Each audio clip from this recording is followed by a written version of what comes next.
Olá, sejam bem-vindas a mais um episódio do Mulheres UOL. E que mulheres, né, Josi? Tu teve a oportunidade de sentar em algumas mesas, hein? Meu Deus, ó, uma Começava parceira em boleto aqui, muito. gente. Já vai ter esquema de boleto? Daqui a pouco ela eu vou mandar daí. Aham. Tô brincando. Gente, eu queria começar com sorrisos, mas para a gente falar sobre um tema muito importante, né?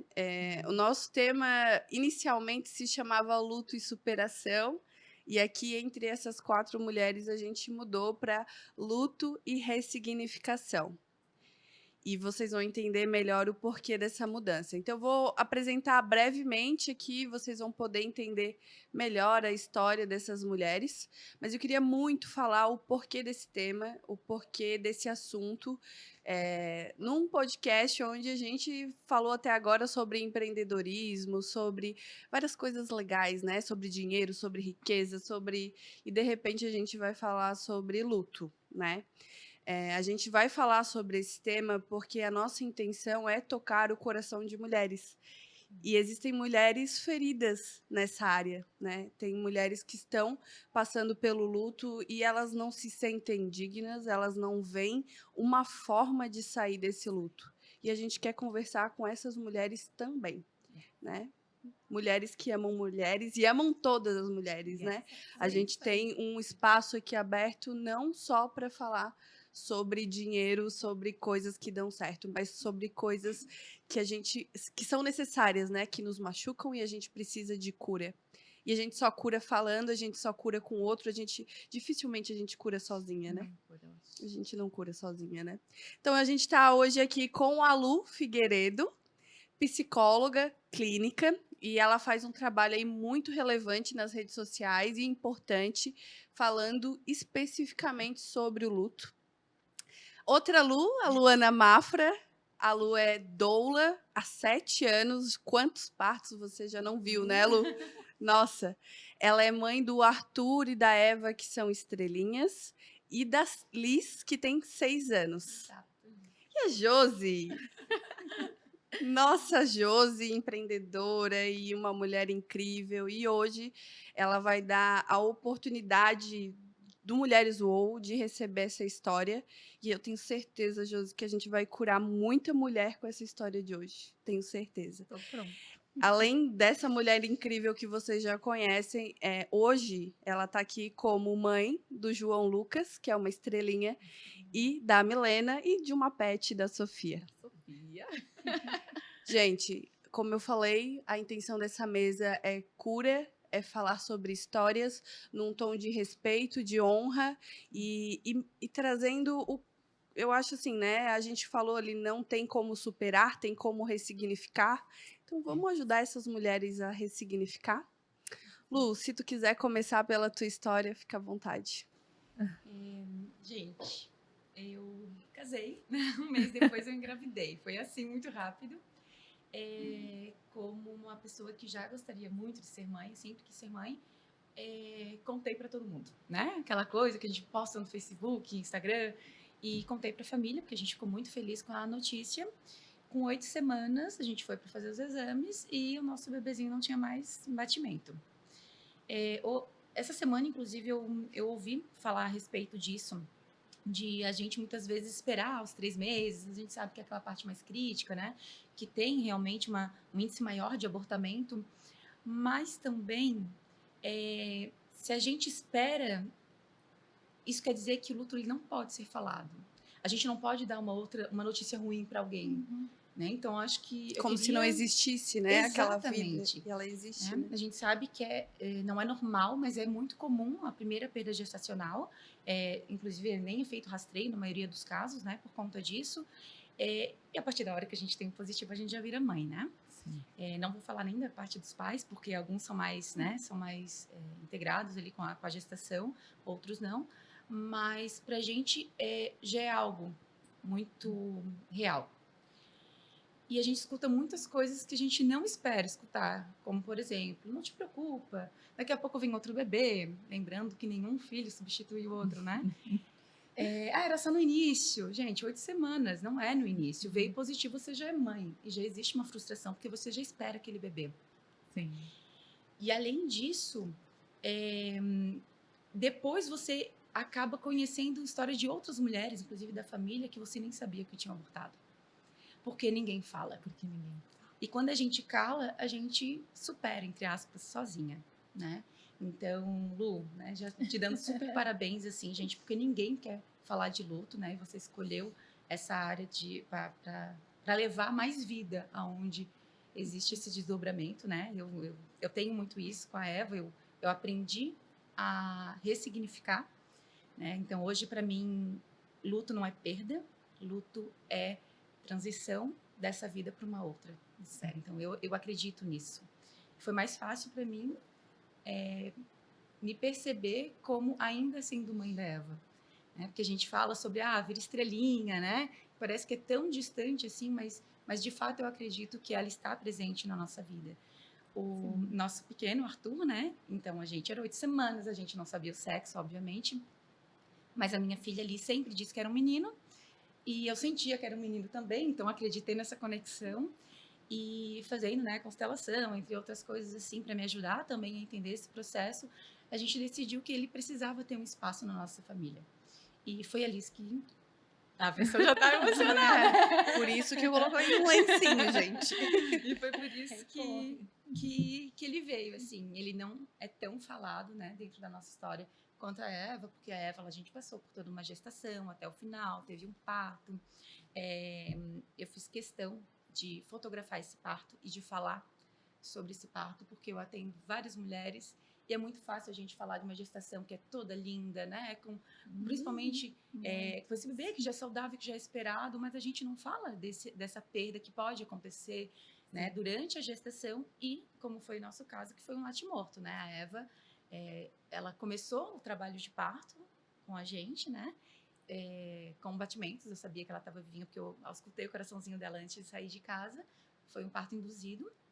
E só que durante o processo de nascimento eu escolhi não auscultar mais, porque eu sabia que tinha uma chance muito grande do coraçãozinho dela parar e para mim seria muito desafiador ter aquele parto dessa maneira.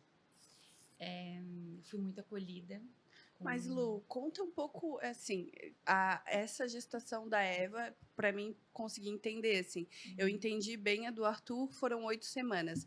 A da Eva começou, estava tudo bem? Não, com 12 semanas e 3 dias eu descobri que existia alguma coisa que a gente ainda não sabia o que era. Ela tinha trissomia 18, que a gente conhece como síndrome de Edwards. Então, é como se fosse um quebra-cabeça, né? Eles vão montando, tem isso, tem aquilo, e aí eles vão vendo, isso parece essa patologia, né? Parece essa síndrome. Como uma síndrome, mais ou É menos? uma síndrome. 12 semanas só, porque eu tinha uma confusão, tá? Era tal da semana e tal do mês. Eu sou sou da roça do interior, a gente fala mês, entendeu? São 9 luas. semanas. 3 meses. É 3, tá. Eu só 3 meses. Quem é da roça vai se situar agora, tá? Com 3 meses, tu sabia que tinha alguma coisa, mas não sabia o quê? Mas não sabia nível de gravidade e tal. Não. A gente foi para fazer ultrassom, que é a translucência nucal, né? Que a gente vê se tem algum, né? Por exemplo, a trissomia 21, que é a síndrome de Down. Então, ali é um marco importante, assim, para a gestação, né? E a gente foi para ver fazer essa varredura, digamos assim, e ela estava menor do que o esperado. Ela estava menor do que esperado, porque precisa de um tamanhozinho certinho para ver. Aí o nosso médico, já era super de confiança, acompanhou a Alice, pediu para a gente voltar depois de uma semana. Aí quando eu saí dali, eu já disse pro meu esposo, assim, amor, tem alguma coisa errada. Aí sim, a gente sempre escuta, né? Não, imagina, é coisa da tua cabeça, é porque é coisa de mulher, né? Que a gente é as neuróticas, né? A gente tem essa taxação, assim. E aí, uma semana depois, a gente voltou e a gente começou, a partir dali, cada ultrassom que a gente fazia, a gente descobria mais uma coisa. Então, a Eva tinha problema cardíaco, ela tinha espinha bífida, não sei se vocês sabem que quando a espinha não se fecha, ela tinha, né, um probleminha na mãozinha. Depois a gente viu que a mãozinha tinha, da trissomia 18, é bem característico, assim, da mãozinha. E a gente conseguiu fazer o exame só em dezembro, assim, bem mais tarde, porque teria que fazer esse exame, era caro, enfim, cerca de 3 mil. E a gente não estava em condições na época, e é feito uma punção mesmo, né? Pega um líquido amniótico e mandado para análise em Brasília, não tem nem aqui. E foi só ali que a gente soube que, de fato, era a trissomia 18. Mas, como eu falei, né, tinham várias coisinhas que a gente já foi montando esse quebra-cabeça. Ao contrário de você, eu sou estudante de enfermagem, eu gosto de saber, e também porque eu trabalho com mulheres, né, e gosto dessa questão. Eu comecei a estudar a respeito, descobri que tem algumas crianças que conseguem sobreviver, mas a estimativa é muito pequena. Ela tinha 5% de chance de sobreviver até o parto, e ela sobreviveu. Né? Então, quando a gente ressignifica, né, como tu mesmo falou, eu achei importante trazer essa história, né, porque, como disse, feliz todo mundo bota, né, vida de Instagram de todo mundo é uma maravilha, só que a gente precisa mostrar quando a gente também tem fraquezas. Sim. Então, quando eu soube da Eve, eu já sabia que se ela ficasse com a gente, ela seria uma bebê com muitas limitações, provavelmente em estado vegetativo mesmo, assim, né? A minha primeira reação foi totalmente egoísta. Foi, o que vai ser da minha vida agora? Eu tinha acabado de começar uma faculdade, eu dependo do meu trabalho, preciso estar presente. Eu sou mãe da Liz, e eu sabia que talvez eu precisasse ou ficar num hospital com ela, ou ter uma UTI móvel, sei lá, dentro de casa, e também não tinha dinheiro para isso, né? Porque é muito fácil a gente falar dos meios que tem para te conseguir, sim, talvez manter um bebê sair, quando você não tem, né? Então meu primeiro sentimento foi esse. Depois disso veio, esse neném vai falecer a qualquer momento. E aí como é que você cria conexão com esse bebê que tu tens que dizer adeus? E aí a gente aprende muitas vezes a não deixar desabrochar um sentimento. Então eu me conectei com a Eva de verdade em 4 meses. Quando eu senti, por que disso, gente? Porque eu sabia que quanto mais para frente a gestação ficava, ela não deglutia. Então eu tinha muito líquido e isso podia dar atonia uterina, né? Então aumentar a chance de morte materna. E existia uma pressão muito grande de, mas tipo, esse bebê já não vai vingar, que é esse tipo de... Nossa, né, gente? Que dor. Muita dor. Esse bebê já não vai vir, já não, a chance é muito pequena. E por que não, né? A gente poderia entrar com processo para, inclusive, fazer o abortamento, mas para mim aquilo não fazia sentido. Né? Dentro daquilo que eu acredito também, né? Só que existe uma pressão. E não por mal, porque as pessoas também querem nos ver bem. Sim. Só que a escolha é nossa. Né? Meu parceiro, ele sempre foi muito parceiro. Né? Amor, o corpo é seu, você decide. E eu decidi levar a gestação até o final. Eu nunca pedi a Deus, assim, né, que é o que eu acredito, que ela não tivesse nada, porque eu tinha certeza que estava muito bem acompanhada, que ela não tinha como vir saudável. Eu pedi 2 coisas. E ali, ai, pessoa. Deixa vir, não tem nada de errado em chorar. Que bom, porque a pessoa não vai conseguir falar. Tem isso, né? A gente não consegue. Eu pedi que a Eva não ficasse sofrendo aqui. E pedi que eu pudesse permanecer aqui para cuidar da Liz. Porque a Liz precisa de uma mãe. E depois que eu entendi isso, e que eu entendi que a vida que está em curso tem uma significância, né? E que se eu precisasse lá na frente escolher, a Eva ia me perdoar. Porque ela me escolheu como mãe. E eu escolhi ela. E depois disso foi mais leve. E é muito estranho como as pessoas elas não conseguem entender que você pode estar entregando o filho aos céus sem dor. Eu tenho saudade dela. Eu queria que ela estivesse aqui. Ela estaria aí com 2 aninhos curtindo com a gente. Ela foi esperada, ela foi programada. Mas hoje eu entendo que eu não seria a Luana que eu sou hoje se eu não tivesse sido mãe da Eva. Porque ela me trouxe vida diante da morte, né? Isso é muito louco da gente pensar, né? Olhar para a morte é um espelho para a vida, não tem jeito. Muito. Total. Então, hoje eu sou muito mais intensa, hoje eu me permito muito mais, hoje eu deixei de me importar muito mais com opiniões alheias, porque se eu fosse por isso, gente, eu não teria levado a minha gestação até o fim. Eu não teria dado oportunidade para Eva de ter esse tempinho da evolução dela, porque eu acredito nisso. Né? Então, eu sei que a gente escolhe talvez acreditar naquilo que faça mais sentido pra gente. No início, obviamente, eu questionei por que eu. Hoje eu penso por que não eu. E me perguntaram muitas vezes, mas é genético, né? É falha tua e do teu marido? Não, gente, não é falha nossa, porque até isso, né? A gente Tem escuta que esses arranjar um culpado, né? Uma coisa Exatamente. assim que... Gente, eu cheguei a escutar que uma pessoa que estava lá em casa e tinha um abacate, sabe? Na mesa, assim, que já estava ficando mais madura, e essa pessoa disse que é porque eu estava velha, entendeu? Igual esse abacate, assim, maduro. Nossa. Eu estava com 35 anos, né? Ou seja, eu já perdi um bebê, então meu corpo já era falho. Uhum. Então, a gente, como mulher, a gente escuta cada coisa, gente. E às vezes é de quem ama, né? É do Com nosso certeza. lado, assim. Uma pessoa não tem aquele filtro, né, entre o que pensa e o que fala para saber se vai machucar ou não. Lu, eu queria te fazer mais uma pergunta. Ali nos 4 meses, tu disse que tu começou a integrar mais a Eva e conectar com ela. Como é que foi dos 4 meses até o final? Decidir por essa gestação? Como é que foi o teu parto? Conta, assim, essa parte. Por que da falta de conexão, digamos assim, amiga? Porque eu tinha esse receio, tá? Como é que eu vou botar a mão na barriga e falar com essa criança e dizer pra ela, tá tudo bem, filha? Porque não tava tão tudo bem assim, né? E aí, depois que eu entendi que não, que fazia parte desse processo, que se ela tivesse que partir, né, a gente teria essa história e faria parte disso, aí essa conexão veio. E aí eu comecei a conversar com ela a partir das 20 semanas, né, o bebê já escuta, e eu decidi que se eu tivesse pouco tempo para estar junto com ela, que seria de muito amor. E eu tive a sorte de poder saber disso antes muitas mulheres não têm. Sim. Acabo sabendo, às vezes, no parto. Então, eu pude me preparar, eu pude preparar minha família, eu pude preparar a Liz, que estava esperando uma irmãzinha. A gente entrou com apoio psicológico também com ela, óbvio, né? Comigo também estou fazendo terapia, gente, façam terapia, a família toda precisa. E aí, depois daquele momento, a gente começou a curtir um pouco mais a Eva.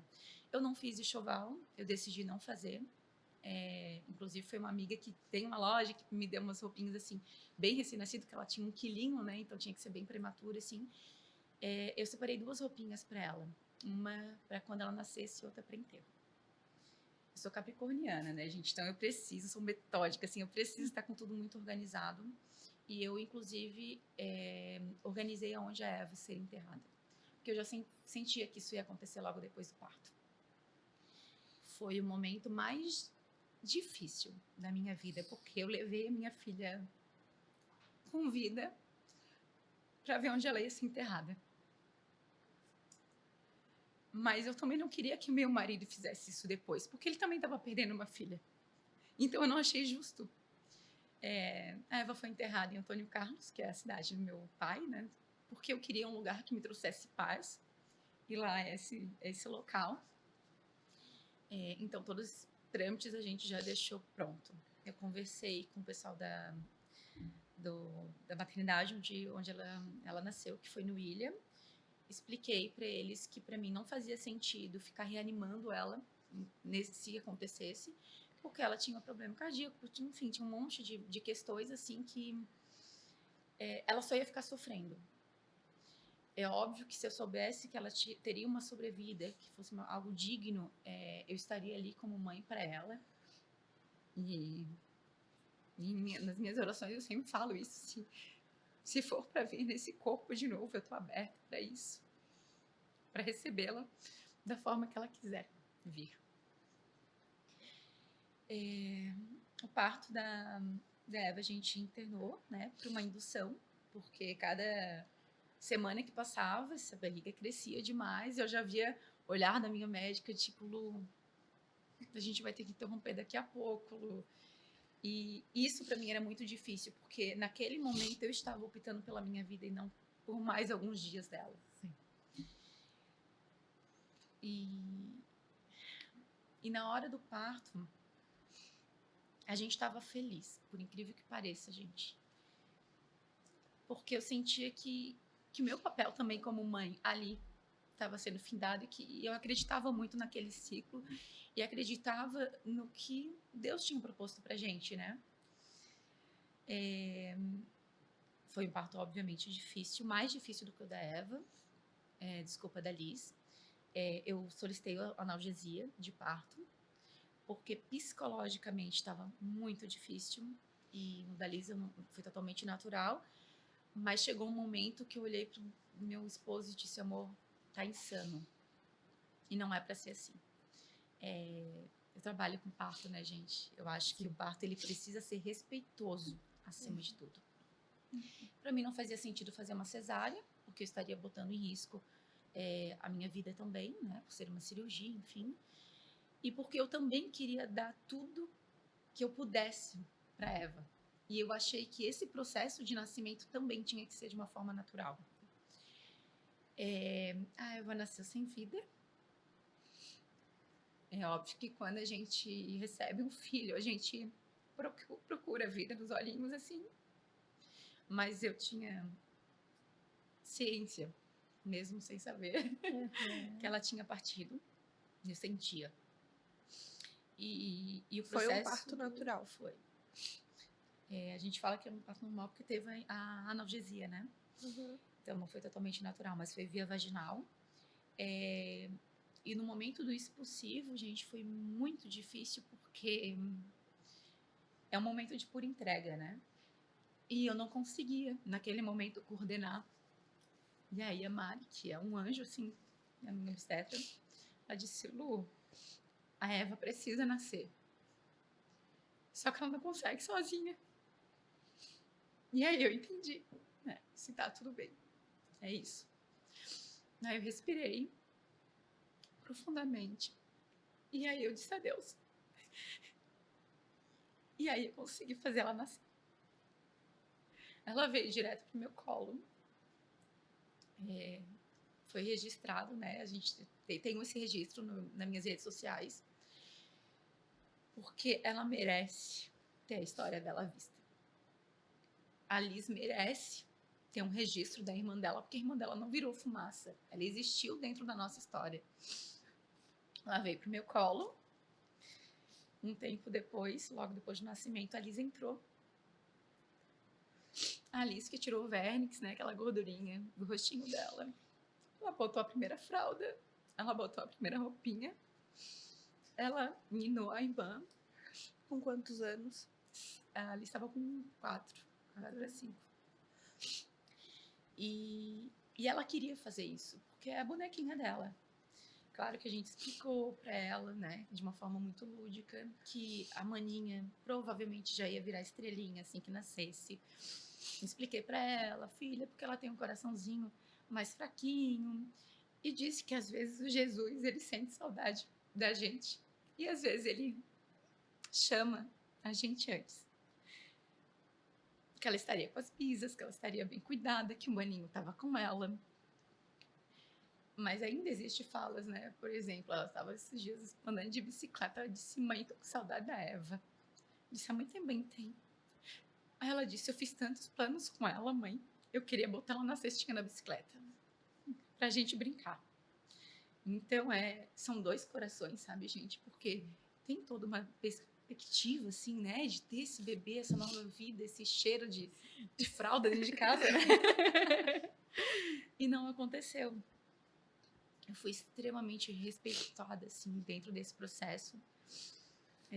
A Liz cortou o cordão umbilical da Eva, e pra mim isso foi muito, junto com uma Paty, que é uma super amiga minha, filha dela, assim, a gente foi tão bonito. E por isso que eu acho tão importante a gente falar a respeito, porque quando a gente fala de morte, a gente fala de luta, a gente acha que é pesado e não precisa ser. E pra mim lindo, não né? foi. Olha só essa história. Mas eu já tô a gente aqui. se emociona. Eu não... Pra que eu me maquiei, gente? Mas existiu muita paz, sabe, gente? De verdade ali dentro. É uma coisa que eu falo muito nas minhas redes sociais, né? Que é meu mantra, assim. É possível viver um luto gentil, amoroso e compassivo. Isso. Com a gente, com os outros, né? E olha o que você fez com esse nascimento. Foi lindo demais, Foi lindo. né? É, assim, Foi lindo. é uma história que você conta e que você se orgulha de ter vivido Muito, ela. assim. Faz parte de você, de quem você é. Né? E eu- E é lindo isso, gente. E isso é amorosidade, né? é amor. Compassividade, é lindo demais. De verdade, eu não tenho dor em ter entregue ela aos céus, assim, gente, porque eu entendi que a nossa história precisava ser assim. Ser assim. E já veio outras mulheres chegaram a mim que precisaram desse conforto, né? Que tiveram perda gestacional. E nessa hora eu penso, gente, foi um presente. Porque como que eu iria agir com essa mulher? Porque a gente se forma, profissional mesmo da área da saúde, a gente não lidar com o luto, a gente não... É muito negligenciado, né? Um abortamento, por exemplo, né? No caso de um aborto retido ou não, né? Do jeito que aconteceu comigo, querida, não tem mais batimento, assim, aquele tapinha nas costas, como se passou, é normal. E não, gente, a gente precisa conversar sobre isso. Sim.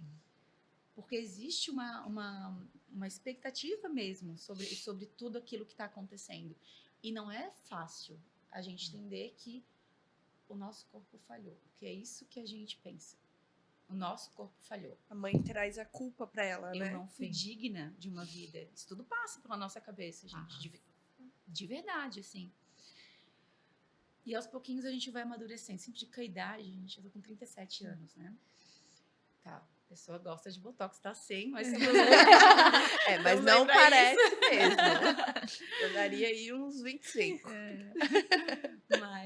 Mas a idade, ela também vem para nos mostrar, né? O quanto a gente aprende com essas adversidades quando a gente ensina também. E hoje eu sou uma mulher muito mais forte por conta desse nascimento. Nossa, que história, né? E muito obrigado por Eu que agradeço. nos contar, assim, com o coração tão aberto. E não liguem pra mim, gente, eu sou assim mesmo, sentimental. Josi, me conta a tua história, porque eu Você é sei que tu tem. canceriana, amiga? Não, sou libriana. Libriana. Libriana. Com câncer. Sou bem... E Dá uma olha, olhada nos teus planetas. Né? eu vou olhar aqui o meu olho pra ver se... Não, tá tudo bem. Nossa, que lindo, hein? Que lindo, que mesa maravilhosa, não? E aí, ela falando, e bem, eu já fui revivendo o meu processo aqui, que foi muito parecido, e penso que bom que a gente tá aqui falando, sabe? Porque quantas também chegam a mim hoje me perguntando, depois de tanto tempo, né? A Eva nasceu quando? Foi em qual ano? Ela nasceu no dia 1º de abril, gente. Não é mais o dia da mentira pra mim. De 2020? 2020. 2020. O Em João, plena pandemia, né? Vamos João- lembrar disso. O João Lucas teve o prognóstico, não sei se fala prognóstico de que ele tinha essa síndrome muito rara no dia 1º de abril de 2020. Essa mesa não é à toa. Sim, não é mentira. Eu até queria que fosse, mas enfim, depois a gente vai passando no processo, né? Já era o meu segundo filho, eu tô casada com o Marcelo faz 17 anos, não sei, a gente não calcula muito não, tá, gente?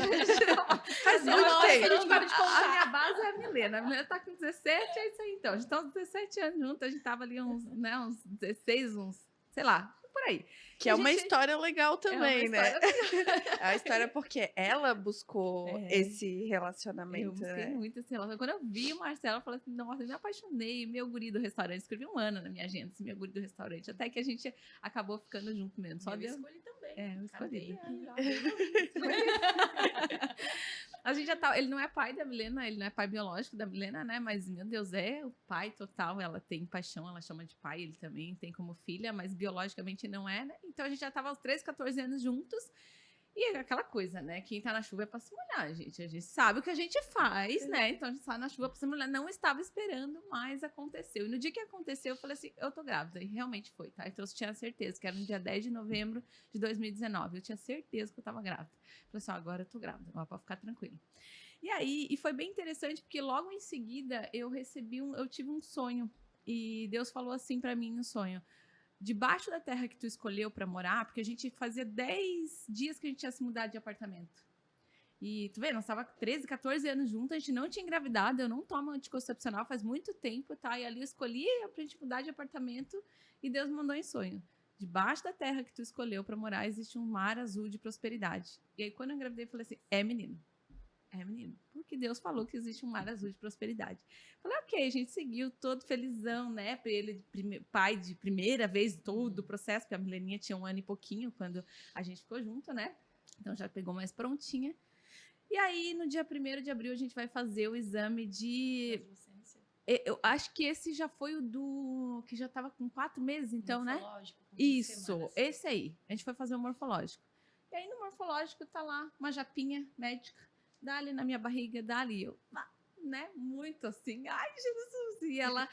E ela continuando e passando 10 minutos. E ela não falava nada. E eu também não, porque já era pandemia. Então, assim, o marido não podia entrar junto. Nada podia estar junto. E eu não sabia se eu perguntava ou se não. Eu só tava assim, esperando ela falar alguma coisa. Depois de 20 minutos, ela falou assim, teu marido tá aí? Nossa. Eu falei, tá lá fora. Eu, tipo assim, posso chamar ele? E ela assim, tá, e ele tá aqui perto? Eu falei, tá, ele deve estar ali fora, a gente pode chamar ele e tal. Ela, tu sabe onde é que é o HU? Eu digo, sei. Aí ela assim, eu queria que tu fosse no HU. Mas eu não tava entendendo nada ainda. Mas eu já senti uma descarga elétrica naquela hora no meu corpo, assim. E daí ela assim, mas eu queria que tu fosse agora. Aí eu saí sem chão. Ali, hoje eu entendo o que é você não ter chão. Tipo, você andar nas nuvens. Eu andei, eu só cheguei, ele chegou, assim. Ali eu saí com os papéis e ela falou assim, olha, Marcela, ela pediu pra gente ir pro HU agora. Porque ela disse que tá com muito pouco líquido amniótico e é pra gente ir pro HU agora. Isso eu já tava no particular a primeira vez. A Milena, meu Deus, a Milena nasceu os trancos e barranco, mal fiz uma ultrassom lá, eu tinha 16 anos, mal fiz qualquer coisa, gente. E nasceu aquela criança de 4 quilos, de parto normal, eu com 16 para 17 anos. Então, assim, eu levei muito de boa. Mas a gente tava pagando particular, tava feliz, é a primeira vez que a gente ia poder, tudo certinho, direitinho, bonitinho, né? E ela mandou ir pro HU. A gente foi. Aí, quando eu cheguei no HU com os papéis, fiquei um tempão esperando, né? Que daí é público, né? Ela pegou, olhou, eles tudo com aquelas máscaras, aquela coisa arada toda. Marcelo não podia ir junto, eu com a cabeça, sei lá em que lugar eu estava. Eu só estava precisando. Né? É um choque, eu estava em choque. É o choque, eu acredito que é o choque. Porque, assim, muito fora, eu não sei, eu não escutava, eu não tinha noção de tempo, de nada. Eu perdi a noção de tudo naquele momento. Eu só estava com papel e precisava de alguma informação.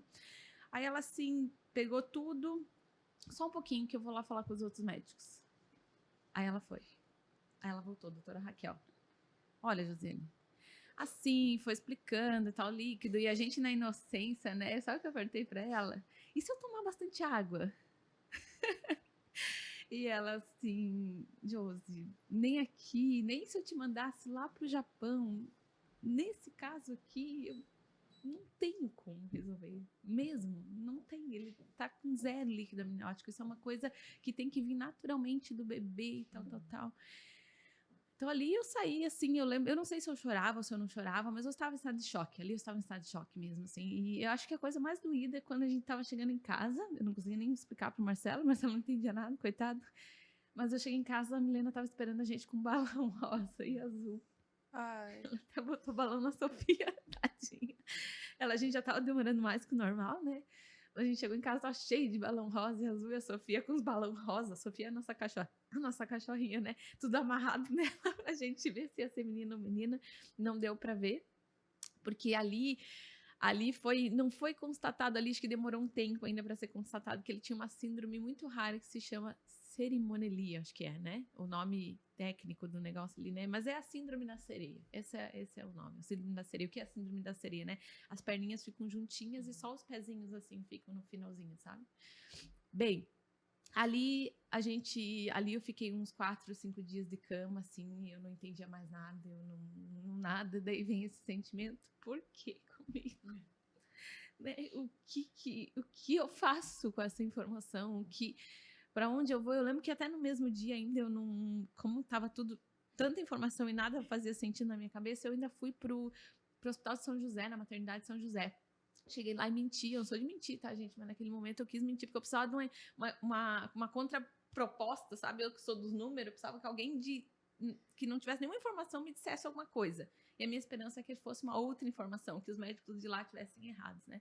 Eu cheguei e falei, não, é que eu tô com um pouquinho de dor e eu queria fazer, né? Queria que a médica me visse e tal. Aí tá, fui lá pra dentro, ela falou, não, eu tô com esses papéis aqui, eu até fui em tal lugar, fiz hoje ultrassom, mas eu tô com um pouquinho de dor. Quando ela pegou, ela assim, só um pouquinho que eu vou falar com os outros médicos. Falei, não, ela vai voltar com a mesma informação, não é possível. E aí ela falou assim, a Josiane... Aí ela já começou a me preparar, assim, ó, de oração. Eu não sei o que ela falou, mas era que realmente não tinha chance dele sobreviver, porque ele tinha uma síndrome muito rara que não ia dar. O líquido amniótico não tinha como ele se desenvolver mais que aquilo. Então, o que eu ouvi era que talvez daqui 4 dias ele não aguentasse, daqui, nananá. Então, só ele ficou uma semana, aquele misto de informação ali. Até que essa doutora Raquel lá do HU falou assim, Josi, ali eu vi que é as mãos de Deus mesmo, né? Josi, eu quero que você venha aqui no sábado, que você fale com a doutora Karine, que é especialista no assunto de má formação. Ela vai fazer uma nova ultrassom aqui, pra gente poder falar um pouquinho mais contigo, mais aprofundado e tal. Ali eu vi um fio de esperança, falei, não, vou na doutora Karine, então eu tenho pelo menos mais essa oportunidade, né? Então, sábado, estava lá, meia hora antes, prontinha, esperando a doutora Karine lá no HU, com os meus papelzinhos na mão. Entrei, deitei na maca, essa parte é difícil. Deitei na maca, ela começou a passar ultrassom, e ela tava puta, ela tava brava. O que tu tá fazendo aqui no sábado? De plantão? E nananá, isso, aquilo. E eu quietinha, assim, porque eu já tava sem reação de qualquer coisa, sabe? E o Marcelo não podia entrar em nada. E eu não sabia o que falar. Tudo sozinha, né? Tudo sozinha. Aí, quando ela começou a passar na minha barriga, ela falou assim... Cadê o teu ultrassom? Daí eu entreguei. Aí, quando ela olhou assim... Ela olhou. Quando eu levantei, ela falou assim... Eu tô contigo, tá? Tu não tá sozinho. Ali ela falou assim, ó, conta comigo. Eu tô contigo. Tu não tá sozinho. E eu falei, beleza, bora lá. Aí ela chamou o Marcelo. Ela pediu pra ele vir. Aí ela explicou que realmente não tinha como. Ele ficou muito apavorado ali, porque ali que ele teve contato com o médico, né? E pôde ouvir alguém especialista e dizer assim, olha, não vai dar. A gente não sabe se dura até lá, ou até aqui, ou se pode até o final. A gente não tem uma informação, tá? Ela disse, eu não tenho nem informação sobre isso, porque tem muito pouco estudo, então eu vou ter que estudar sobre isso. E ela falou pra mim, ela foi bem transparente. Ela foi estudar artigos sobre isso para entender o que era, para entender o que poderia ser feito, como que era o processo, como que era os processos que já tinha no mundo. Porque essa síndrome é uma síndrome que ela pega, vamos dizer assim, não sei a palavra direita, né? Vamos dizer, ela pega... A cada 1 milhão de nascimentos vivos, um nasce com essa síndrome no mundo. Então, a cada 1 milhão de nascimentos vivos, nasce um. Então, é uma coisa assim, isso não tem muito estudo. Eu nem sei se no Brasil, acho que tem algum caso, mas são muito raros casos, né? E ok, a gente voltou para casa, o Marcelo até perguntou como é que funciona isso, leva a gestação. Ela falou, não, a gestação ela é levada para frente. Eu não perguntava nada, eu precisava descer para a terra, porque eu estava em algum outro lugar que eu nem entendi. E ali eu levei mais uns 4 dias, deitada na cama, até que vem o porquê comigo, né? O que eu faço agora? Tá, e se ele nascer sem as perninhas, como é que vai ser isso? Eu vou fazer, como vai ser? E aí veio a conexão também. Aí quando veio a conexão, é como se eu, né, como eu sou da roça, é como se a gente botasse, igual a gente põe nos cavalos, a gente tapou os ouvidos e botou isso aqui, eu falei, eu não quero, eu escolho a vida. Naquele momento eu escolhi a vida.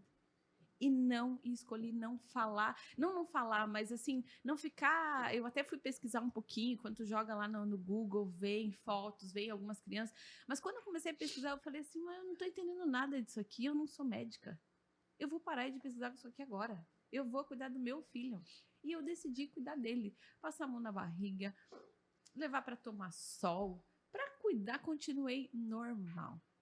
E Deus, ele foi muito generoso. Deus, Deus é top, né?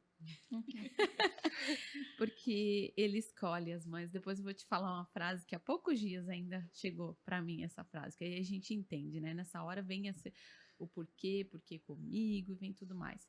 Aí a gente escolheu a vida e continuou, Pamela. A gente continuou. Só que era difícil, porque as pessoas chegavam, perguntavam, a barriga crescia e falavam assim, ai, daí, menino, como que é o nome, menina? E o negócio é o seguinte, ele não tinha piruzinho, porque do umbiguinho para baixo, depois quando ele nasceu, eu vi, né? Não formou nada. Então a gente não conseguia saber se era menino ou se era menina. porque era tudo juntinho daqui para baixo, né? Aí eu fiz um exame também chamado cariótipo, que aí nesse cariótipo a gente descobriu, né? Mas assim, foi muito desafiador para mim também, porque além de tudo, o que aconteceu? Era pandemia. Não podia mais ficar no hospital particular porque eles não tinham informação. O ideal é que eu ficasse no HU. O HU é Florianópolis. Eu sou da cidade de São José. O posto de saúde é em São José. Eu chegava no posto, estava tudo fechado, porque era bem quando começou a pandemia. Ninguém me transferia para Florianópolis no HU. Sabe como que eu consegui consultas? Todas as consultas que eu fui como visitante. Porque eu encontrei a minha médica no Instagram. Por isso que eu falo que o Instagram é de Deus, tá, gente? Eu falei, doutora, o negócio é o seguinte, eu tô bem por fora, mas eu não sei como ele tá por dentro. Eu não sei. Eu faz 13 anos que eu tive a minha filha, eu nem, né? Tinha recém 16, 17 anos, eu não entendia nada que estava acontecendo ali. Eu só sabia que a minha barriga estava crescendo e eu precisava ter certeza que estava tudo bem com ele também. E aí, nisso, ela dizia, olha, fala com a fulana que eu vou te atender. E ela foi muito generosa, ela foi um anjo de Deus mesmo, tá? Porque eu recebi a ligação para ser transferida para o HU um mês depois que o João nasceu, tá? Só para vocês terem uma ideia. Meu Então, assim, Deus, né? é um absurdo. Teve momentos assim, ó, Pamela, esses foram os momentos mais difíceis, porque tudo o resto foi muito lindo, tá? Deus foi muito generoso, deixou meu coração assim. Eu sou muito forte hoje. Não é qualquer coisa que me derruba, não. Porque o que eu tive que passar ali, tá?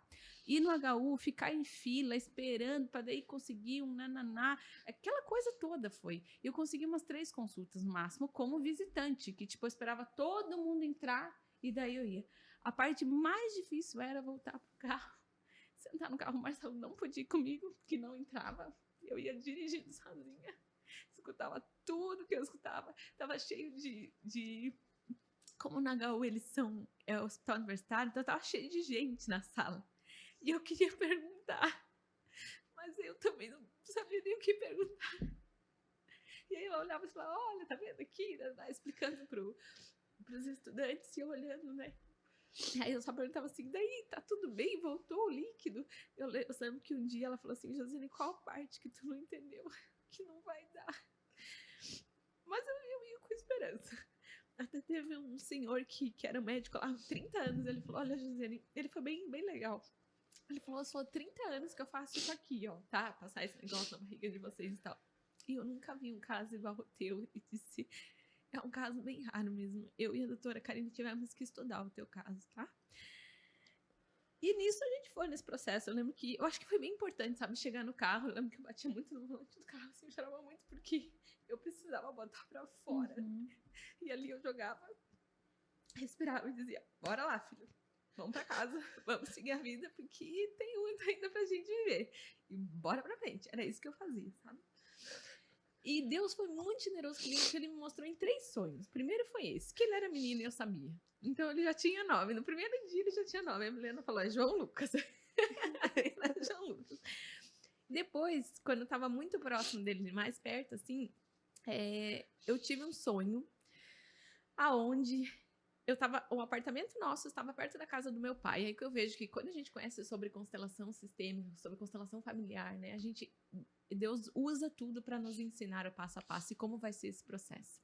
Nesse sonho, alguém dizia que ia chover muito forte e que era para levantar as cadeiras e as mesas para cima. Eu nunca falei sobre isso, tá, Pamela, tão abertamente. Talvez é para algumas pessoas entender que Deus fala com a gente através de sonhos, sim. Deus usa pessoas para falar com a gente, né? E eu e o Marcelo, a gente foi para casa, para o nosso apartamento, que já era alto, então lá não ia pegar chuva, mas mesmo assim a gente não se preocupou com as cadeiras e com as mesas. A gente começou a botar as boias das crianças, o João tinha um brinquedo bem grandão, a gente começou a pegar as coisas das crianças nesse sonho, todas as coisas bem das crianças, e fomos lá nas estufas de fumo, que meu pai planta fumo, né? E botei bem no alto, que as estufas, quem já foi nesse negócio já sabe, é bem no alto. Botei tudo em cima. E nisso eu sentei num barranco do lado do meu pai. Do lado do meu pai. Hoje eu tenho consciência de que Deus é muito perfeito, né? Para mostrar. E nisso parou a chuva. E eu disse, nossa, olha só, pai, olhando pro mais serra, que meu pai mora no interior, na serra, assim. Meu Deus, né? Choveu, agora tá sol, pai, olha só. Meu Deus, tá nevando. E nisso eu fui pegar o celular, né? Trabalho com o Instagram, fui pegar o celular para bater foto, alguma coisa assim. E a foto não ia. E alguma coisa me soprou. Isso aqui não é para ser registrado, isso é para ser só contemplado.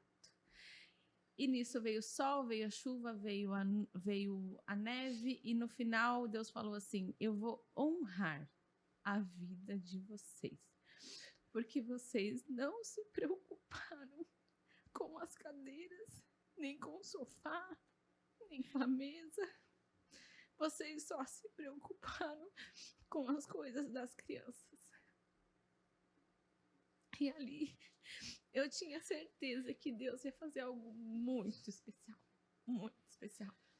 Eu não pedi o milagre também, Lu, porque eu já sabia, por mais que eu seja uma ignorante nessas coisas daquelas tela preta que eles ficam mostrando, por mais que eu não entendesse nada e que eu tivesse toda a esperança do mundo, a gente não é burro também, né? A gente sabe o que é. Então não adianta, e tinham pessoas que vinham no ouvido e falavam, tá, mas isso não tem, você tem que sentir, você sabe o que é e o que não é.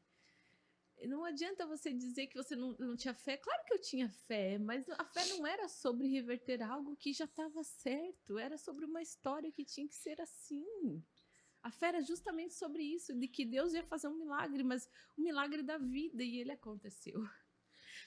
E para finalizar a história, porque a gente é uma história que quando ele estava perto de nascer, ele nasceu quase no dia do meu aniversário. Que bichinho danadinho, né? Eu faço aniversário no dia 7 de julho, então ele foi até os 8 meses e meio. E ele nasceu no dia 8 de julho, que eu segurei um pouquinho também, tá? Porque senão eu tinha parido ele no meu aniversário. No dia 7. No dia 7. Uma semana mais ou menos antes, eu tive um outro sonho. Ali confirmou o que ia acontecer. Porque até então eu também ainda continuava com a minha fé e falando, não, Deus é um Deus de milagre. O que tiver que acontecer, vai acontecer. Mas é aquela coisa ali, né? Quem é mãe entende. A gente vai até o final e vai até o sempre, eu acho.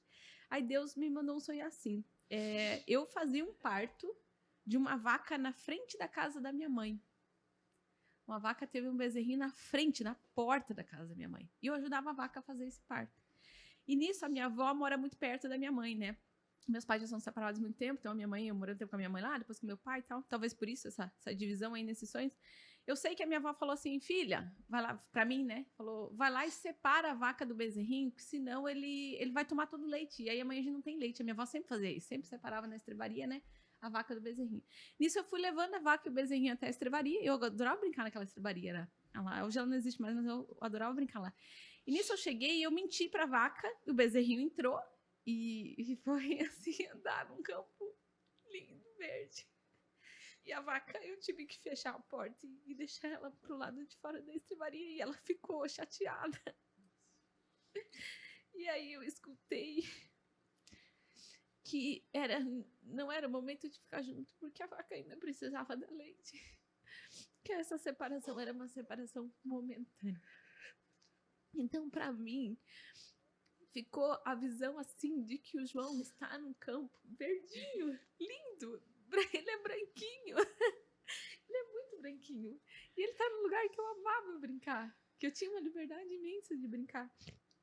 Quando eu era pequena. Então, ali eu já tinha certeza do que ia acontecer. Nossa, Deus confortou tanto meu coração, porque quando eu fui para ter ele, eu fui com outra visão. Eu já sabia que ia ser lindo.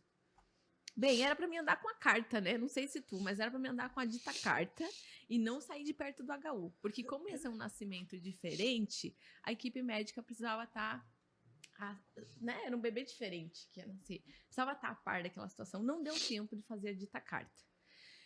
E aí, quando eu cheguei no HU, eu fiquei um tempão esperando ainda. Eu acho que eu, igual você, a gente fica procrastinando, tá? Mas essa procrastinação é boa, porque a gente queria ficar juntinho mesmo, né?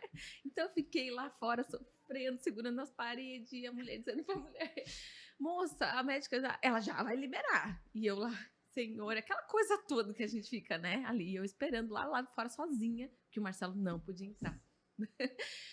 Aí tá. Quando a médica passou, porque eu já não aguentava mais, eu digo, ele vai nascer. Agora não tem como mais. Aí eu assim, moça, olha só, ele não tem como mais. Eu já tô aqui há mais de 1h30, tá, sozinha. Agora ele vai nascer. Aí nisso, a médica tava perto, ela me pegou. Aí ali foi um momento bem difícil, tá? Porque ela não sabia de nada da situação e eu tava com os papéis na mão e ali eu...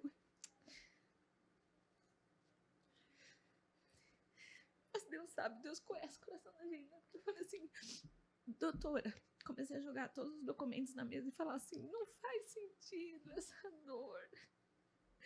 Porque tava doendo. Eu sei que ele não vai viver. Não faz sentido. A doutora Karine falou que não era pra mim sofrer nesse nível. Ali ela levou um choque e ela começou a pegar os papéis e olhar, e aí ela entendeu tudo e começou rapidamente correr atrás da equipe e tal, e deixar tudo certo. E não deu, acho que 40 minutos nisso, o Marcelo conseguiu, coitado, sozinho naqueles corredores, madrugada, chegar. Eu sei que eu dei 5 berros, Lu. Eu não sei quantos você deu. Foram mais. Foi mais. Eu dei 5, eu dei 4. Acho que quando eu tava dando o terceiro, o Marcelo chegou. Talvez eu tava até esperando ele de alguma forma. Quando eu dei o 4, eu senti. Quando eu dei o 5, eu digo, agora vamos, filho, agora vai. E aí foi o momento mais lindo da nossa vida. Porque ele nasceu, ele chorou tudo bem, o chorinho dele era pequenininho, a guria do lado tava... E o João era assim... Era tipo um gatinho, porque ele era fraquinho. Mas elas foram especiais demais, porque elas deixaram ele no cordão umbilical por quase 1 hora. E eu não sabia disso, Lu. Eu sei que elas estavam lá mexendo nisso, naquilo, e a gente ali curtindo, e ele... assim, e toda a partezinha aqui de cima dele era muito perfeita, sabe? Tinha tudo perfeitinho, assim. Mas eu escolhi levantar o paninho dele, ver as perninhas e ver tudo, porque naquele momento eu tive que ali raciocinar um pouco, apesar da emoção. Eu falei, não, Josi, deve ver alguma coisa. Falou comigo e falou, Josi, você quer ver ou não quer? Porque o que você viu era um quadro, uma tela preta, que mostrava que os pezinhos estavam juntos. Eu falei, não, você quer ver, você tem que ver agora, porque depois não vai dar pra você ver, Marcos. E naquele momento eu levantei assim, o paninho, vi que era tudo grudadinho, que não tinha o peruzinho, tinha o umbiguinho só ali, né? Não dava nem pra ver quase direitinho. E que realmente só tinha os pezinhos dele lá juntinho no final, assim. Então, e foi lindo, porque aquilo ali é a vida, entende? Tu escolheu a vida. Ele veio, ele chorou, ele ficou do lado, ele ficou no meu colo, o Marcelo deu um cheirinho nele. Então, tudo se cumpriu. E eu não sei se tu teve essa sensação também, porque a gente espera que venha algo imperfeito, e não é. E a gente acha lindo aquilo, isso não é? Lindo! Eu A coisa escolhi mais linda Eva desse toda mundo. também. Eu disse, meu Deus, como é perfeito. Nossa, como é perfeito! E tudo foi perfeito. Sem ter nada programado, tudo foi perfeito, como tinha que ser. Não tem... Me fala. Fala se Deus não é um Deus de perfeição.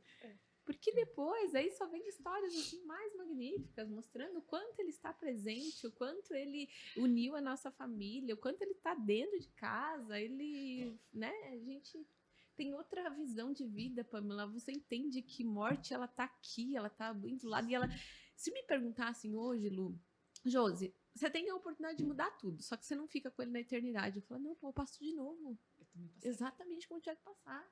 Não tem problema. Porque a vida não é essa aqui. Isso aqui é só um pedacinho do pedacinho do pedacinho. Eu tenho consciência plena, absoluta, da vida que tem depois aqui. Pra mim, quando eu escutei histórias de vocês, o que mais me impressionou foi vocês terem passado por toda a gestação, e daí depois ter passado pelo parto, e depois ter vivido isso, sabe? Então, claro que não é desmerecendo, ou sei lá, não achando que dói menos se for mais recente, né? Mas pra mim, amor é uma construção, e todo dia tu ama um pouco mais, né? Tanto eu amo meu bebê, mas hoje eu amo ele muito mais do que eu amo ontem, porque eu vou construindo coisas com ele, né? Então, passar por aquele momento, e daí me veio na cabeça a minha gestação, né? Como foi difícil, porque fisicamente difícil, porque eu não achei uma coisa fácil ou simples. Eu enjoei 4 meses, foi com cãibra, foi... Então, assim, fisicamente foi muito... Eu me entreguei muito para aquela criança, né? Eu não fazia nada e fazia tudo. Sim. né? Que a gente e só ia nas consultas e orava assim. Então, assim, para mim, essa consulta das 20 semanas foi uma coisa assim que também, ai, tá tudo bem, tá tudo bem. Porque parece que eu tinha 31 quando o Pedro, eu engravidei do Pedro. E eu ficava com essa coisa, assim, síndromes e tal, e será que vai dar tudo certo? E a gente pensa, como tu falou, na nossa vida, né? Sim. Como que eu vou administrar Isso. uma criança se ela não tiver saúde e tal? Então, tu pensa uma série de coisas, mas a gente é egoísta, a gente traz, né, para a nossa realidade. Então, quando eu ouvi a história de vocês, uma das coisas que mais me impactou é isso, da gestação inteira, e saber que ele não estaria, Você ou está ela lidando não com uma estaria. morte e ela vai acontecer, tá? E Ela aí é você iminente, né? Sim. Então, assim, isso foi muito forte, assim. Você- E claro que eu imagino que a mãezinha que perde na primeira semana, no primeiro mês, e é de uma hora para outra, tipo, aconteceu alguma coisa e hoje fui lá e perdi, ela vai viver aquela dor naquele momento. Mas eu fico imaginando a alegria e a dor da gestação, Sim. porque todo dia é feliz, mas todo dia é triste também. É que as duas viveram o que a gente chama na psicologia de luto antecipatório, né? Então, assim, o luto antecipatório, ele não quer dizer apenas a morte que se aproxima, mas todas as perdas do processo. Então, todo o processo, desde o momento que ela não tinha o marido do lado, foi uma perda ali com ela, né? Tudo assim, o enxoval que não foi feito, né? Os sonhos, os planos, a foto, às vezes, né? O menino ou menina, né? Então, assim, são todas essas perdas que acontecem no processo, e isso tudo são impactos psicológicos muito grandes para as gestantes que estão passando por esse processo, que já sabem, né? Que vai vir ali uma perda iminente, Sim. mas não é só a perda, é todo o processo Todo o de processo. perdas que tem no caminho todo. Ouvindo a história de vocês, eu consigo valorizar ainda mais a minha gestação. Sim. E olhar para o meu filho e agradecer Sim. 3 vezes mais, né? Porque Sim. é isso, tu olha os detalhes e tu fica pensando assim, gente, eu não fiz nada, mas ao mesmo tempo aconteceu tudo dentro de mim, né? Como eu ouço às vezes uma música que fala, né? Ele foi desenhado dentro do teu ventre. E isso, quando eu olho os detalhes, eu fico, nossa, é muito perfeito. Tem os dedos, e daí tem o nariz, e do nada, né? Surgiu de 2 células e de repente é pouco E é um tempo. milagre da vida, É né? um milagre Porque mesmo. realmente é um milagre mesmo. E a gente se dá conta um pouco de cada vez, né? Agora eu acho que eu me dou mais conta ainda, assim. Então, muito obrigado por trazer, assim, à tona esse sentimento de como eu sou grata pela vida dessa criança. Sim. E, na verdade, eu falei pra ti que eu ia compartilhar algo que eu li recentemente, da constelação. Eu não lembro, eu sei que ele é castelhano ali, eu não lembro o nome dele agora, mas fala sobre tudo, a questão de tudo na nossa vida. Dor de ouvido, ela tá relacionada com alguma coisa que a gente não quer ouvir, coceira tá relacionada muitas vezes à vergonha, o nosso corpo fala, né? Existe já muitas, né? Muitas coisas que explicam que o nosso corpo fala. No caso da gestação, eu fui ler, me deu um insight assim de, procura lá nesse é tipo um dicionário falando sobre a constelação, má formação. Aí eu fui lá, me veio na ideia, eu fui lá, deixa eu olhar aqui, má formação. Aí lá dizia muito que os pais precisam entender que não tem nada a ver com eles essa má formação, que isso está relacionado a quem veio atrás. Tem alguma coisa lá ali, né, pela explicação desse, eu não sei se ele é um médico, eu não sei, enfim, né, é a abordagem dele lá, mas para mim fez muito sentido a forma como ele explicou, que vem estar relacionado a alguma coisa do passado, que essa pessoa precisa vir, e nesse momento a única coisa que precisa ser provada e trabalhada é o amor incondicional. E aí eu falei, yes, porque a gente ama incondicionalmente, não mudou nada, a única coisa que mudou é que não é aqui. É num lugar logo ali na frente. Sabe o que me ajudou também? Quando a gente fala de morte, né, de bebê, enfim, eu acho que também dói mais por ser uma criança. E aí uma vez uma pessoa me disse que ela não é minha, antes dela ser minha filha, ela é minha irmã. E poderia ser alguém muito mais velho do que eu. E que só precisava daquele pontinho de luz. Ali. Assim, é isso. É sobre isso, É sobre isso. Então, eu comecei a ver com outros olhos. Porque, né, Essa abordagem me ajudou também, tá?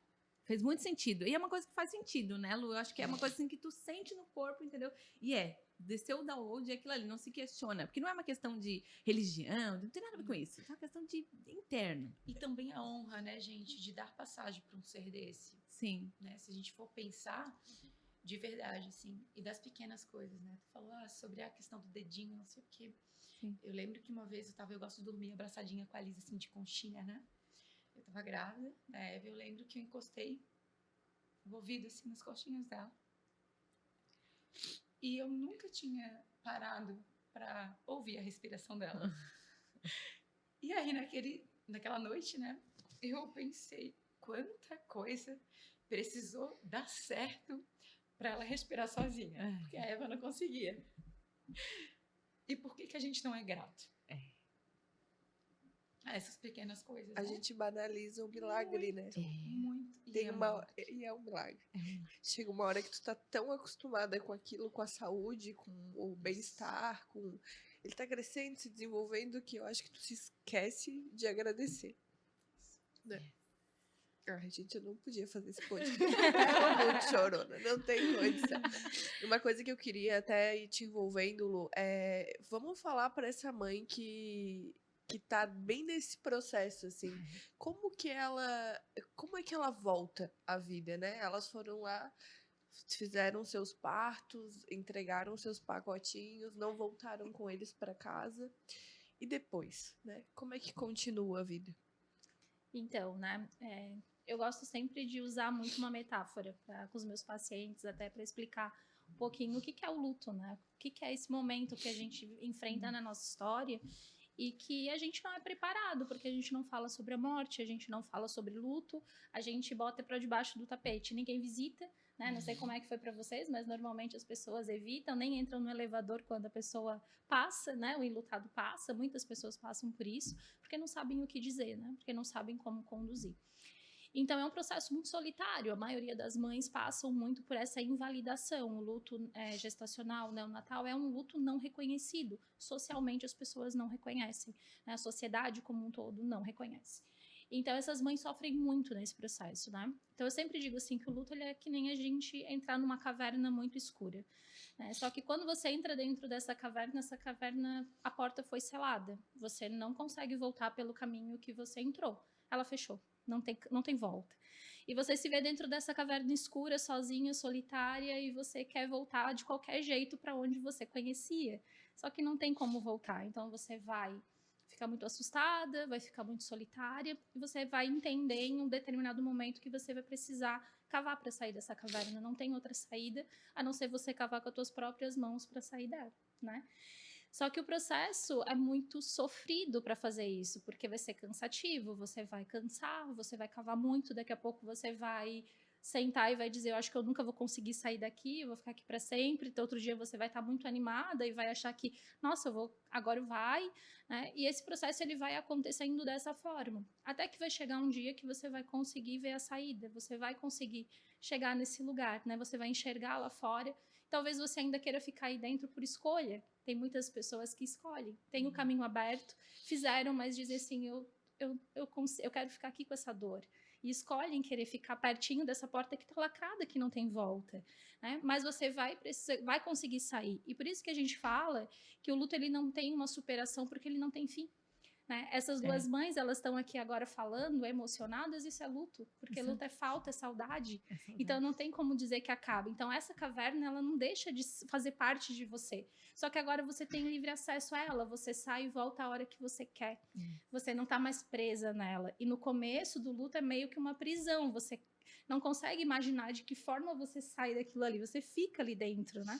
Então, esse é um processo que é muito importante da gente ter essa consciência, porque a maioria das mães, elas têm essa pressão de você precisa parar de chorar, você precisa sair desse lugar.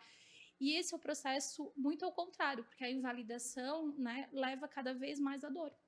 E quando a gente tem o compartilhamento, falar, né, estar sempre em grupos, participar de conversas onde a gente possa dar voz para esse filho, porque esse filho existe, porque esse filho tem um nome, porque esse filho tem uma vida, né? Então a gente precisa falar dele sempre, isso é muito importante. E isso faz com que essa mãe ela consiga viver esse luto de uma forma muito mais saudável. né, de uma forma gentil, amorosa e compassiva com ela, Sim. né, e com os seus. Então, essa é a única forma que eu entendo de que a gente consegue passar por um processo de luto. Porque se a gente não encontra esses espaços de validação, é muito difícil a gente ficar nessa cavando sozinho o tempo inteiro, Sim. né? Então, acho que essa é a forma mais saudável que a gente consegue passar pelo luto. Mas muitas mulheres não conseguem passar por um luto saudável, né? E é claro, tem várias questões psicológicas, de transtornos, né? Tem mulheres que têm uma depressão prévia e aí o luto intensifica, então tem várias outras questões, né? Mas o luto, ele não é uma doença, o luto, ele é um processo natural, os animais enlutam, né? Então, assim, a gente tem várias pesquisas que mostram que os animais sentem luto da mesma forma que nós, mostrando que é um processo biológico, né? Então, todo mundo vai sentir, não tem jeito, não tem como fugir disso, mas as pessoas trazem isso como uma doença, então vai se tratar, toma remédio e tenta anestesiar uma dor que precisa ser vivida, porque ela é visceral, ela precisa ter voz.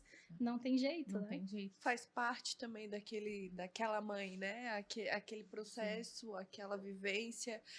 Uma coisa que tu falou que eu acho legal é isso, né? Não precisa ter vergonha Não de tem falar vergonha. sobre, né? Porque acontece muito, né? E até para quem vai falar com uma mãe que passou por isso, entender até onde ela vai, né? Mas deixar ela falar, porque às vezes é isso que ela quer, né? Ela quer falar, ela quer botar para fora, ela quer poder conversar sobre aquilo e não se envergonhar, não achar que foi culpa dela, que aconteceu algo que ela poderia ter feito diferente. A gente, com certeza, eu consigo imaginar eu pensando em várias coisas, né? O que eu poderia ter feito diferente, né? Onde eu errei. Tu chegou a falar sobre o ficar brava com Deus, então quantas eu tive coisas... ódio de Deus. Tu teve também? Eu tive um certo momento que eu fiquei com ódio. Naquele momento eu senti o que era o ódio.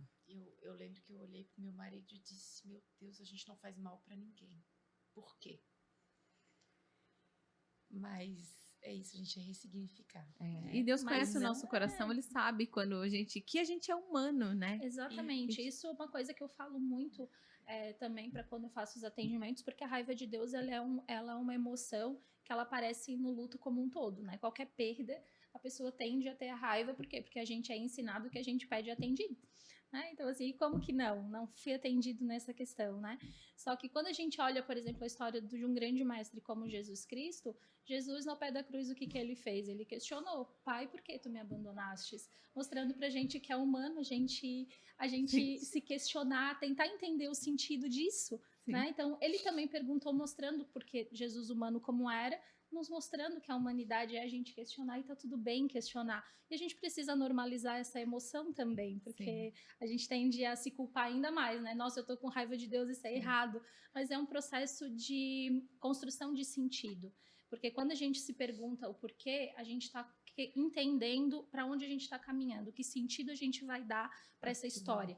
Vocês duas construíram um sentido que veio de tantos porquês que vocês fizeram nesse caminho. Né? Então, sem o porquê não tem o sentido. Só que fica mais fácil quando a gente entende, né? Falando em religiosidade, Deus é amor. Por que ele me daria um castigo, gente? Não faz sentido. Não faz sentido. E quando a gente fala em sociedade mesmo, né? A gente aprende a mascarar sentimento. A gente aprende que eu não posso sentir uma dor de cabeça, eu tenho que tomar uma medicação. A gente aprende a não sentir. E a Eva me trouxe muito isso. Por que não sentir? Ótimo. Não é verdade? Porque hoje, pra mim, é muito isso, gente. Eu não quero passar por essa vida adormecida. E a gente passa. A gente passa. E é bem fácil passar, né? Porque tu entra num flow de acorda, trabalha, paga conta, dorme, acorda, trabalha. E de repente, no domingo, sai para fazer alguma coisa diferente. Parece que é isso, né? Mas a vida é essa coisa que dói. E tem dia que é muito bom, tem dia que é muito ruim. Tem os dias que parece que tu tá fazendo tudo certo e os dias que parece que... Você vai olhar pros dedinhos do teu filho e vai dizer assim, como a da minha que tem 17, fala assim, mas que coisa mais linda que eu fiz, né? E ela é linda mesmo, né? E vai ser isso, sabe?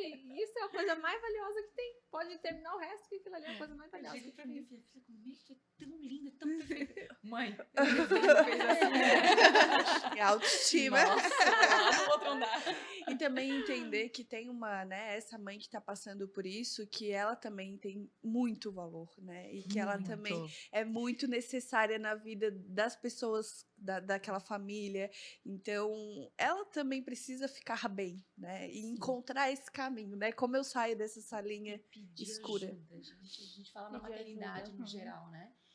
A gente foi acostumado a Sim. entender que a gente precisa dar conta de tudo. A gente precisa dar conta da casa, da família, do emprego, do estudo, né? Porque somos mulheres maravilhas, não. Aham. Somos mulheres sobrecarregadas, é bem diferente. E a gente precisa entender que a gente não está só. Isso para mim foi difícil também.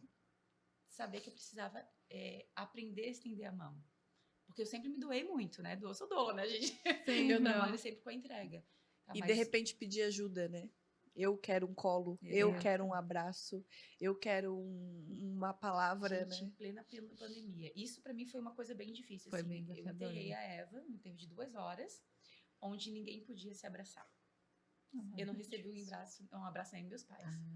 E não porque eles não queriam, óbvio que não, mas estava todo mundo morrendo de medo do Covid, né? E aí eu voltei para casa com isso. Pra resolver sozinha. Resolver sozinha. Na tua caverna, lacrada aqui atrás.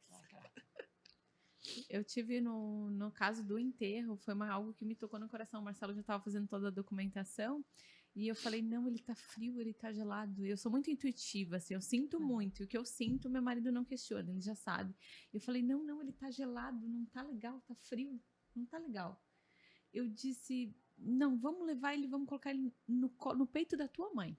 E ela lá do Rio Grande do Sul. Porque meu marido é o último dos filhos e a dona Maria era apaixonada pelo Marcelo. Assim, um nível Harvey. Os irmãos têm até ciúme dele.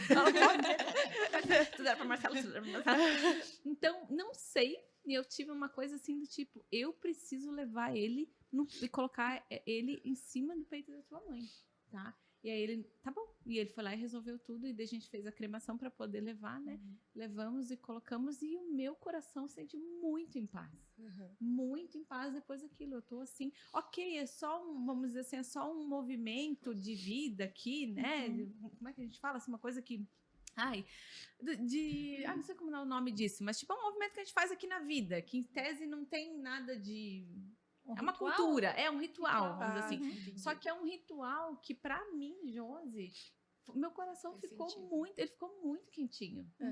Quando eu penso nele, eu penso ele tá no colo da Dona Maria. Ele Mas tá os no rituais são lugar. importantíssimos no luto, muito importantes. E isso acho que, pra quem tá ouvindo a gente, isso não faz o que você sentir, porque ele já tinha feito toda a documentação e eu falei, não, eu quero diferente, tá gelado, não tá legal. Você pode fazer assim? Na hora ele nem questionou. Daí teve que 2 médicos assinar a função toda lá, e ele foi atrás e resolveu o que precisava fazer. E a gente fez o que o meu coração, como mãe, naquele momento estava sentindo. Eu passei a noite inteira, nega, com a Eva, embrulhada no cobertorzinho, porque eu sentia que eu precisava aquecer também, com a touquinha e cheirando ela a noite inteira. Eu enterrei no dia seguinte, mas eu passei a noite inteira com ela, junto de mim. Façam, tá? Eu não sei quem vai ouvir a gente, tá, Pamela? Mas assim, ó, faça o processo, no teu coração. Mas não interessa, só não fala escuta, né, o outro, né? Não, faz o que naquele momento está sendo pedido, pra né? ti. E assim, as duas mostraram muito isso, né? Que cada uma delas viveu esse processo de uma forma muito única e diferente. E é isso, o que faz sentido para você. As pessoas tentam sempre ouvir muito o que o externo fala. E não, você tem que escutar você. O que para você faz sentido? Faz sentido velar, faz sentido cremar, faz sentido ficar junto, faz sentido pegar, não faz sentido pegar. Daí, assim, o que você dá conta, né? Então, assim, eu tenho pacientes, por exemplo, que não conseguiram vestir uma roupinha porque não conseguiam ver, porque não davam conta. Então é importante a gente entender limites, né? O que faz sentido pra gente. Eu acho isso super fundamental que vocês estão mostrando. E principalmente trazer, né, que o luto ele não é normativo no sentido de que existem regras para que a gente cumpra. Não, cada um vai fazer a sua vivência única. Sua experiência. Dentro da sua experiência. Gente, meu apelo, assim, às equipes que trabalham com isso. Porque eu tive a sorte, você também, né? Teve essa sorte de ser bem acolhido, mas a gente sabe que em muitas situações não é. Faz toda a diferença quando a gente é respeitada. Como tu falou, gostaria de ver o seu bebê? Gostaria de ficar com seu filho? Gostaria. Não, eu não gostaria. Tá tudo bem. Tá tudo bem. Isso. Muitas Esse pessoas não sabem respeito, lidar. esse start ali, eu nem sei se deu, por exemplo, no meu caso, da médica explicar para elas ou não, mas o fato é que elas deixaram ele vivo ali, e elas ficaram inventando coisa lá nas pererecas da gente para resolver lá e tal. E eu assim, não, fica aí, amiga, eu aqui curtindo o negócio, que eu só queria viver aquilo ali, o resto mal me importava. Né? Então isso foi lindo demais e ninguém teve tempo de pensar nisso. Foi uma coisa que aconteceu assim. Isso é muito lindo. Tá? E uma coisa que eu sinto, assim, que tá aqui, né? Tá aqui nessa mesa, e eu volto a dizer que eu sou muito chorona, eu não posso fazer esse podcast. Mas eu sinto que eu consigo sentir esse movimento que a Lu falou, de vocês visitam a dor, ela existe e ela dói, mas vocês saem dali, né? Vocês não ficam lá entregues a ela. E eu acho que é isso que é a ressignificação. Vai ter a dor, né? E ela dói tanto. Porque Mas tu existe sai. amor. Né? E se a gente pensar nesse lado, por que não doer? Por que não sentir? Por que não falar? Sim. O amor e a dor são faces da mesma moeda. Mesma moeda. Não tem jeito. Gente, meu muito obrigado. Eu acho que a gente poderia falar tanto sobre, né, e mais profundamente, sobre mais detalhes, mas eu acho que a gente chegou, assim, num ponto onde a gente falou sobre a história de vocês, a gente conseguiu, com a Lu aqui, falar um pouco de viva esse luto, tá tudo bem, e arranje uma maneira, que vai ser a sua maneira de sair dessa sala escura, mas não desista de você, né? Arranje uma maneira de sair dessa sala escura. Vai ter um bom período nessa sala escura, mas É como possível, sair? tem vida, olha só o que elas estão mostrando. E né? vamos Sim. se apoiar, né? A gente Muito, precisa Sim, disso. vamos Sim. se apoiar, vamos falar e vamos falar. E quando eu acho que a gente encontrar uma mãe que passou por isso, Sim. vamos dar o que ela precisa. Se é um abraço, se é uma palavra, se é um ouvido, o que ela Às vezes precisa. não é nada. Não É só fingir estar ali. Que não fingir. aconteceu. Não. Porque aconteceu. E ela tá vivendo isso, né? Então, o que Uhum. você pode dar para uma mãe ou para alguém que perdeu e teve uma perda importante, né? Se é teu ouvido, se é teu abraço, se é tua atenção, Mas se E é... o reconhecimento desse filho. Isso, É. esteja ali. Porque às vezes, gente, tem muito essa coisa, ela perdeu, eu não vou invadir o espaço dela. E aí a gente fica sozinha. É. Porque todo mundo Sim. fica respeitando o seu espaço demais, mas ninguém tá... Respeita, mas é um respeito, porque é um respeito, não é bem um respeito, é tipo assim, eu não sei como agir, Como lidar com isso. então eu não sei o que falar, né, o que vai passar, então eu acho que essa... E é exatamente isso. Acho que isso é bem importante a gente trazer, que para quem está ouvindo a gente, não precisa falar nada. Não tem nenhuma palavra que vai confortar uma pessoa nesse momento. Você só precisa ser presença. Só. Ser presença, leva um bolo, às vezes essa família não Perfeito. consegue comer alguma coisa, você deixa um saco de pão. Olha, eu pensei em você. Isso. É isso que depois essa família vai lembrar. Isso. É o reconhecimento de você ser presença. Você não precisa ter palavras, você precisa ser. Sim, perfeito. Então vamos terminar com essa frase, né? Você precisa ser. Só precisa ser. E muito obrigada. Obrigada, meninas. Obrigada, gente. Foi lindo. Ai, meu Deus, não dá. Por que eu fui?